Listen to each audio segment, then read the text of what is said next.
Level 1. The Lookout. The plaza boss needs eyes everywhere.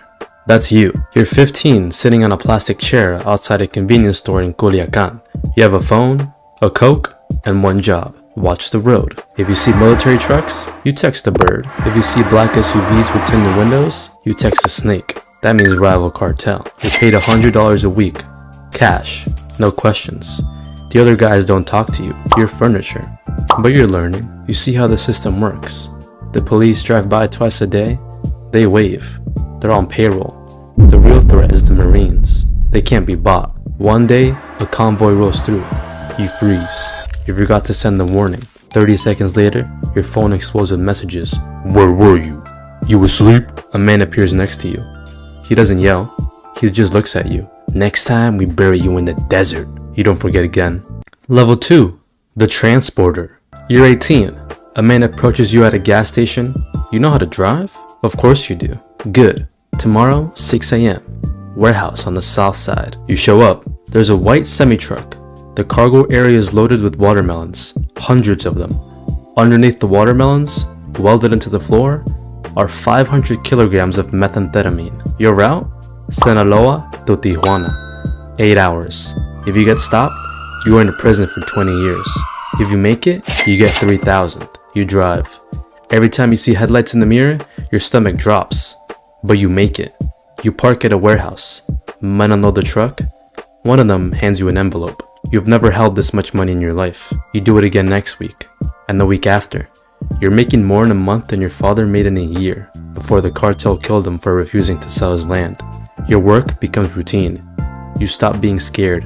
That's when people get sloppy. That's when they get caught. Your cousin gets arrested at a checkpoint. He's 15 years in Altiplanto. Your cartel doesn't send lawyers. They just find a new driver. Level 3. The Collector. You've been driving for 2 years. No arrests. No accidents. You've proven you're reliable. Now they give you a gun and a list of addresses. You're a collector. Business owners in the plaza pay a monthly tax. It's not optional. A taco stand pays $500. A pharmacy pays $2,000. A nightclub pays $10,000. You go door to door. You collect the envelopes. Most people pay without issue. They know the rules. But there's always someone who thinks they're smart. A restaurant owner tells you he can't pay this month. Business is slow. You nod. You leave. You come back that night with 2 other guys. You smash every window. You break every table. You beat the owner unconscious in his own kitchen. The next month, he pays double. You're making $1,500 a week. You buy a used BMW. You buy your mom a new house. She doesn't ask where the money comes from. She just cries and hugs you. But you're also now a target. Rival cartels want your territory. The government wants to make examples. Every time you collect, you're exposed. Level 4. The Cell Leader. You're 25. You run a cell. 10 men. Your job is simple.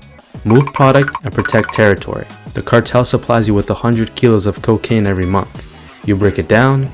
You sell it to distributors. You send the money up the chain. You keep 10%. That's $50,000 to $100,000 a month in your pocket. You're also responsible for security. If Cjng decides to try to move into your plaza, you respond with violence. You don't wait for orders. You handle it. A rival crew kills one of your lookouts. You find where they operate. You send 6 guys with AK-47s. They walk into a bar and open fire. Then 12 people die. 5 of them were civilians. It makes the news. The government promises justice, but the governor is on payroll. Nothing happens. You're living well. You have a house with a pool. You have a girlfriend who thinks you own a construction company. You have respect. But you're also managing chaos. Your men are young and stupid. They get high on their own supply. They start fights.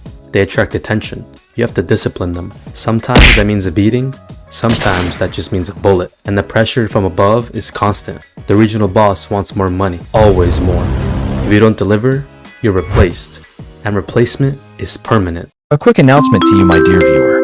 Send your story suggestions and your art commissions to our email address, stickmanstories32@gmail.com. Also check out the channels credited in our videos.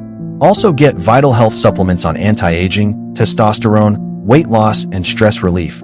Check out our bio now if you need to. Remember to stay safe and stay healthy. Level 5. The Regional Operator.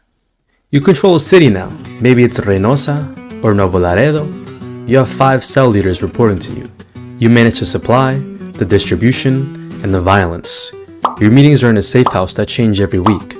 You arrive in armored SUVs, you have bodyguards, you carry a gold-plated pistol you've never actually fired. Your job is to think strategically. The plaza boss wants to expand into a neighborhood state. You plan the operation, you identify the weak points in the rival cartel's territory, you bribe local police to stand down, you coordinate the assault. 30 of your men roll into the town at 3 a.m. They kill the rival cell leader and his crew. They hang bodies from a bridge with the message, "This plaza belongs to Sinaloa." You also manage the money. Millions of dollars flow through your hands every month. You can't deposit in the bank. You launder it.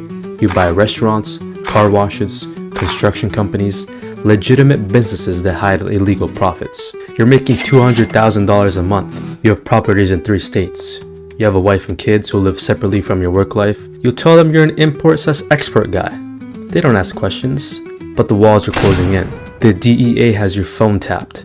You know this because your lawyer told you. So you communicate through messengers. You meet in person. You speak in code. You're also fighting a 2-front war. The government wants you arrested. Rival cartels want you dead. And ambitious men in your own organization want your position. You sleep 4 hours a night.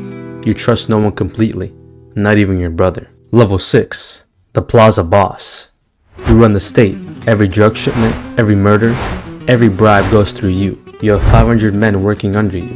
You generate $20 million a month for the cartel, but you're a ghost. The public doesn't know your face. You don't do interviews. You don't appear in photos. You live in a compound in the mountains, 20-foot walls, armed guards, attack dogs. Your work is politics. You negotiate with other cartels to avoid unnecessary wars. You meet with governors and generals. You don't threaten them, you make them offers. A suitcase with $2 million, a share of the profits, a piece of the empire. Most of them take it. The ones who don't, they get exposed. Photos of them with mistresses, evidence of corruption. Their careers are destroyed, and if they still refuse, they disappear. You're also a CEO. You manage logistics on a massive scale, cocaine from Colombia, precursor chemicals from China, marijuana from the mountains, heroin from poppy fields. You coordinate shipments across continents. You manage tunnels under the border. You manage submarines. You manage drones.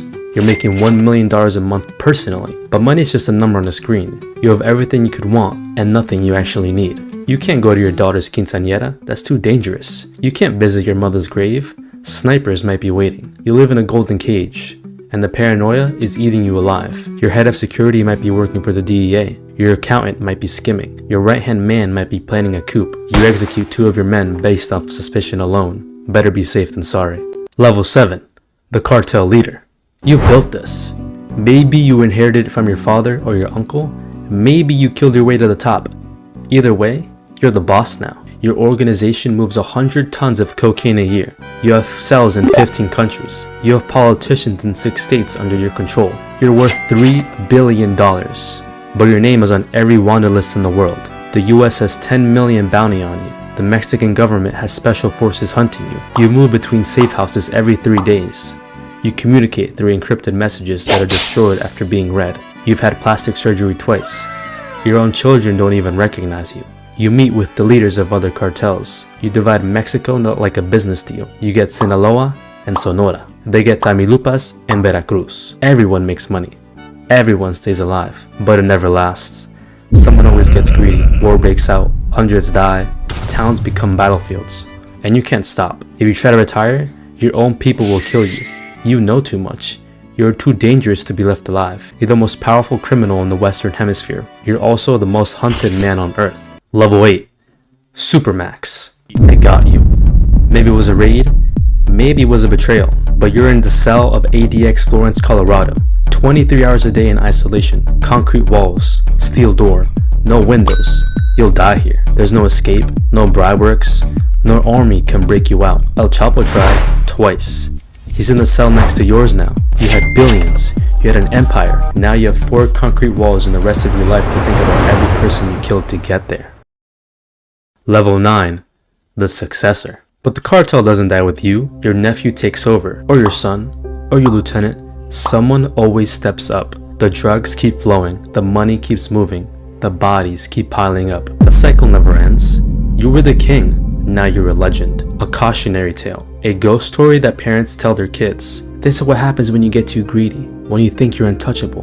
But there's always another kid in Culiacan, sitting outside a convenience store, watching the road, waiting for his chance. This is the cartel, not a gang, a business. A billion-dollar empire built on blood and corruption, and it's still running.